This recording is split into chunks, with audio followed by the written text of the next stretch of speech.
လုံးသားတဲ့မင်းပြုံးများနဲ့အဆုံးစားမဲ့မင်းကြီးမှရှုံးရတဲ့တလုံးသားပဲ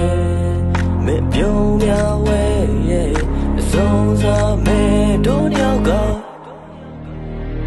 နှလုံးသားတဲ့မင်းပြုံးများနဲ့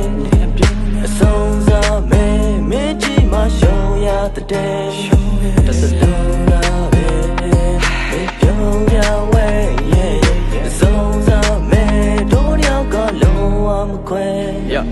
တချင်းရဲ့စာကျွန်တော်တို့တွေ့ပြီးဒီဆိုမှအဲ့ကောင်မလေးကြောင့်စပင်ကကိုယ်ကသူမပြုံးပြရင်တရက်ပပတီကြောင့်ဟော်ဒီချက်ပြေကြောင့်ဒီကောင်ရဲ့အသက်ပါမောက်ကလေးနာနဲ့တလုံးခွဲပဲထားပါမယ်တက်ဆက်မောင်းပြီးနာဝဲနေရောနေချင်းပါမလားစဉ်းစားရင်တွေ့ရင်ဖြစ်ချင်တွေ့တဲ့နေ့ချင်းတို့တဲ့ရုံးလေးနေနဲ့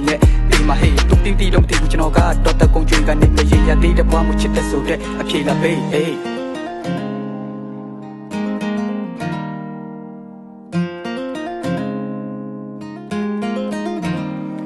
နှလုံးသားရဲ့မင်းပြုံးများနဲ့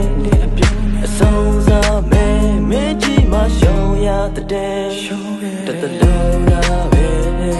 င်းပြုံးများဝဲ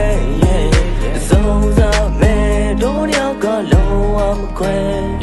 အော်မြေကြီးတွေတုံးလဲမှာလို့ကိုတက်လုံးမင်းနာနေမှာအဟုတ်အသေးရွှေနေပုံလင်းကထုံမင်းသဘောပဲမင်းမကြိုက်တာဆိုမလို့ငနေချိုတင်းလိုက်ကဝဲရှုပ်လဲကိုချောင်းနေပလိုက်ကခြေထုံးမဲ့ပဲလို့ပုံစံမျိုးပဲဖြစ်မင်းကိုပဲတေးအောင်ကျွေးနေတာမင်းသဘောတူရင်လက်မတိုးဝေးဟင်းနေပေါ်မှာနေစီပြတီပေတွေကမင်းဘောကြောင့်အောက်ပဲလို့ချမ်းစားရမလဲမင်းပတ်လင်မှာစင်နေများတော့ငါ့ကိုချမ်းထားမလားကွမချမ်းမရမယ်ဓမ္မသမင်းချစ်ကိုဆန်လာရမယ်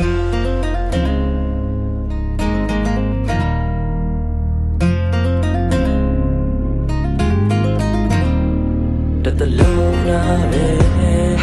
ပြုံးရဝဲ